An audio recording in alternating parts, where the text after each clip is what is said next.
Olá, pessoal! Essa é uma correção do primeiro ano, PET 3, semana 2, Geografia. Respostas completas. Nós iremos corrigir das questões 1 ao 5. Então, inscreva-se aqui no canal, clique aí no sininho para você ter acesso a todas as aulas que saem semanalmente aqui nesse canal, seja de explicação ou de correção. E já dê o seu like, já clique aí no joinha, ok? Então, na primeira questão, a imagem ao lado ilustra a estrutura da Terra.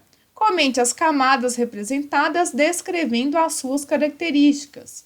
Então, nós temos aqui as três principais camadas da Terra: a crosta terrestre, o manto e o núcleo.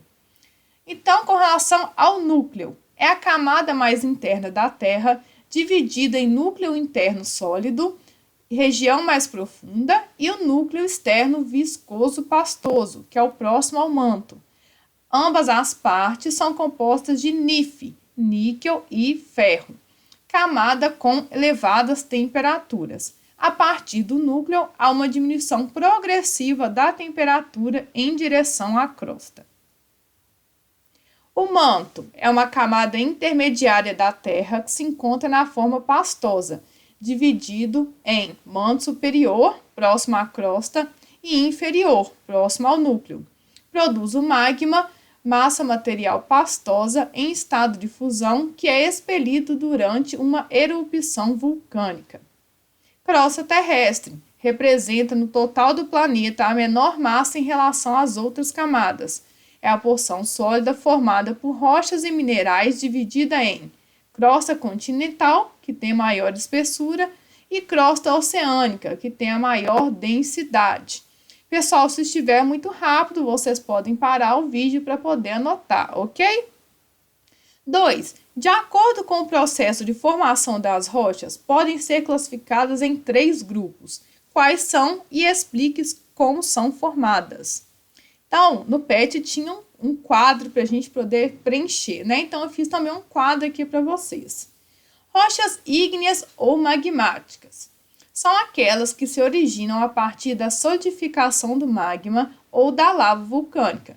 Em geral, apresentam maior resistência que os demais tipos de rocha. Rochas metamórficas são rochas que surgem a partir de outros tipos de rocha previamente existentes, rochas-mãe, sem que essas se decomponham durante o processo, que é chamado de metamorfismo. Rochas sedimentares são rochas que se originam a partir do acúmulo de sedimentos, que são pequenas partículas de rocha.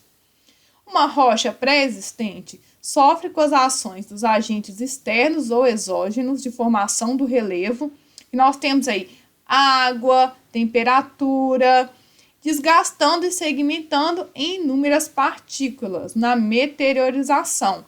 Esse processo, pessoal, é o intemperismo e a erosão. Nós temos aqui 2 vídeos no canal detalhando o intemperismo e erosão. Se vocês quiserem ter acesso, basta clicar no izinho que vai aparecer aqui em cima, ou ao final dessa aula vocês podem clicar no vídeo final, ok? Em seguida, esse material é transportado pela água e pelos ventos para outras áreas, onde se acumulam e, sob uma certa pressão, unem-se e solidificam-se novamente, formando novas rochas. 3. Observe a imagem e escreva um parágrafo descrevendo os ciclos das rochas. Então, aqui na imagem, nós temos essa modificação entre os ciclos, né? Então, o magma é resfriado, formando a rocha, que é a ígnea, que é resfriada e sofre erosão e forma sedimentos. Os sedimentos compactados vão gerar a rocha sedimentar, que, sob calor e pressão, torna-se uma rocha metamórfica. Então, é um grande ciclo, né? Nós poderíamos mover e conversar sobre cada uma dessas partes aqui.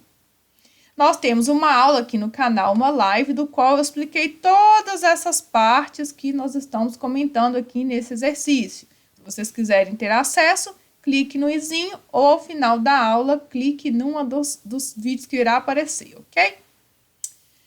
Existem 3 tipos de rocha: ígneas, metamórficas e sedimentares. Porém, elas estão em constante transformação. em um processo cíclico chamado de ciclo das rochas.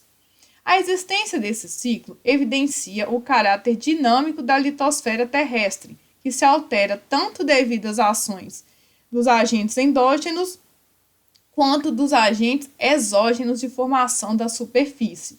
Então, os agentes endógenos são os que estão dentro da Terra, como, por exemplo, né, a questão do magma, né, que ele vai influenciar na parte externa quando ele sair da parte interna. E também a tectônica de placas, né, o tectonismo, o vulcanismo, que vão modificar a parte da crosta terrestre, né, modificar as rochas na crosta terrestre. E nós temos os agentes exógenos, que são de transformação, que são a água, o vento, a temperatura, que vão aos poucos gerando o processo de intemperismo e de erosão. 4. Através das investigações, os cientistas obtiveram conhecimentos importantes sobre o interior da Terra. A perfuração mais profunda chegou a 12 quilômetros abaixo da superfície terrestre. Vários conceitos nos permitem entender e esclarecer melhor a dinâmica do nosso planeta. Relacione alguns dos termos importantes apresentados no conteúdo. Então, primeiramente, apareceu litosfera e astenosfera. Litosfera é a camada da Terra que compõe a sua superfície sólida. Trata-se da mais fina das camadas do planeta, sendo considerada como uma espécie de casca do mundo. É a camada da Terra que compõe, então, a superfície sólida. Já a astenosfera é uma camada do manto terrestre, localizada entre 200 e 600 quilômetros de profundidade, abaixo da área da chamada litosfera, e é composta por materiais semissólidos e sólidos. Continuando na 4, agora era para relacionar os termos teoria da deriva continental e teoria da tectônica de placas. Então, a teoria da deriva continental foi criada por Alfred Wegener, na qual ele afirmou que há aproximadamente 200 milhões de anos havia uma única massa continental, né, um continente único, se chamaria Pangeia, e um oceano único, que é o Pantalasa.